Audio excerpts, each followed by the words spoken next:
Work and travel. How to make money doing what you love as a digital nomad. Want to freelance and travel and live the digital nomad lifestyle? One of the biggest advantages of working as a freelancer is the fact that it offers you the ability to travel whenever you please. When you can take your work with you wherever you go, traveling frequently becomes much more feasible. However, while working as a traveling freelancer is no doubt a dream for many, it does come with its own challenges and considerations. Welcome back to another episode of Feetpin Travel. Join us on our journey around the world as we share our best travel tips, guides, and amazing experiences with you. If you're not a part of our community yet, hit the subscribe button now so you never miss out on our latest and greatest uploads. Remember, we travel not to escape life, but for life not to escape us. In today's video, we're going to be taking a look at how to make money doing what you love whilst traveling as a digital nomad. Let's get started. If you would like to embark on a new career full of travel and adventure, keep in mind these 10 tips we're going to share with you. Number 1, be mindful of your internet connection. Before you pack your bags, one of the first questions you should consider is how available and fast the internet connection is where you are going. A safari across the African savanna may sound like a great destination, but internet-dependent freelancers aren't going to find it very accommodating to their careers. There are plenty of places where staying connected might be an issue. Not every country has the internet cafe culture you find in the United States, so do plenty of research ahead of time about where you are going and what the best way to access the internet there is. Number 2, figure out where and how you work best. If you're going from working from home or working from an office to working wherever your feet land, it can take some adjustment. You'll need to figure out where and how you work best. Are you able to be productive working on an airplane? Do you work better alone in a hotel room or in a public space? What hours do you want to dedicate to working, and what hours do you want to set aside for sightseeing? Questions such as these and more are all important to answer. Number 3, buy some noise-canceling headphones. Peaceful, quiet work environments may be hard to come by when you're working and traveling at the same time.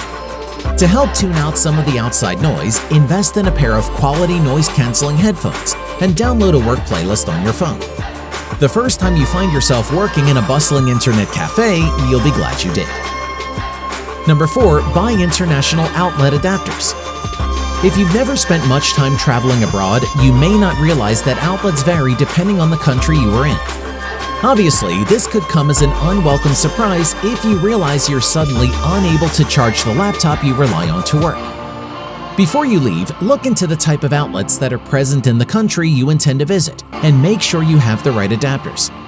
If you plan on traveling often, you may want to invest in a kit such as the Apple World Traveler Kit that Apple offers for Mac users, which contains all of the most common adapters. Number 5, be upfront and flexible with your clients. Working as a traveling freelancer is going to require you to be somewhat flexible. After all, the time zones you will be working in may change often, and even aside from this, the schedule that goes along with working and traveling at the same time is rarely stationary. In most cases, it will fall to you to figure all this out and ensure that you are available and reliable to your clients. At the same time, it may be beneficial to tell your clients up front that you will be working and traveling at the same time. Many times, they will be happy to accommodate your ever-changing schedule so long as they understand the reason behind it. Number 6, have a home base. Even if you plan to travel and work year-round, it's still comforting to have something of a home base that you can return to. Sometimes, traveling can become overwhelming, and it's nice to have a place that you can go back to and recharge if you ever need a break. If you have a home that you don't intend to sell, this problem takes care of itself. If not, you may consider making arrangements with a friend or family member back home that you can stay with from time to time, or securing a short-term apartment that you can rent off and on. Number 7, subscribe to a few travel blogs. If you have a successful freelancing career, you probably already recognize the benefits of learning as much as you can about your field. Once you transition to a traveling freelancer, though, freelancing blogs will no longer be the only valuable resources for your career. Traveling blogs are chock full of all kinds of useful tips and advice for frequent travelers that you can put to use to make your travels more affordable, convenient, and enjoyable. To save time and pick up some extra cash, you'll want to take advantage of freelance job sites that have plenty of jobs for you to bid on. Number 8. Learn to take advantage of time spent waiting. Traveling often inevitably entails spending a lot of time waiting. Whether your flight has a layover, you're waiting on a train, or you're waiting for anything else at all, learn to take advantage of these waiting periods and turn them into time spent working. This may take some getting used to, as these waiting periods vary in time and are often hectic in their own right. However, if you can learn how to plug in and be productive no matter where you are or how much time you have, there will be a lot of opportunities to work that you will be able to take advantage of. Number 9. Remember that it's not a traditional vacation. Far too many traveling freelancers fall prey to the vacation mentality. When you arrive somewhere new and exciting, it can become all too tempting to get caught up in the excitement and fun and forget that you've got work to do. Keep in mind the reason that you're traveling and learn how to stay motivated even when the distractions are numerous and appealing. Otherwise, your career as a traveling freelancer may quickly turn into little more than an extended vacation. Number 10. But have fun. While you've got to keep in mind the difference between working as a traveling freelancer and going on vacation, it's still important to enjoy yourself while you travel. After all, this is the whole point of working as a traveling freelancer. There's not many reasons to travel all the way to Paris or Australia or anywhere else if you spend the entire time in a hotel room working. After all, 4 walls and a computer screen look the same in these places as they do at home. Make sure you stay productive and on top of your career.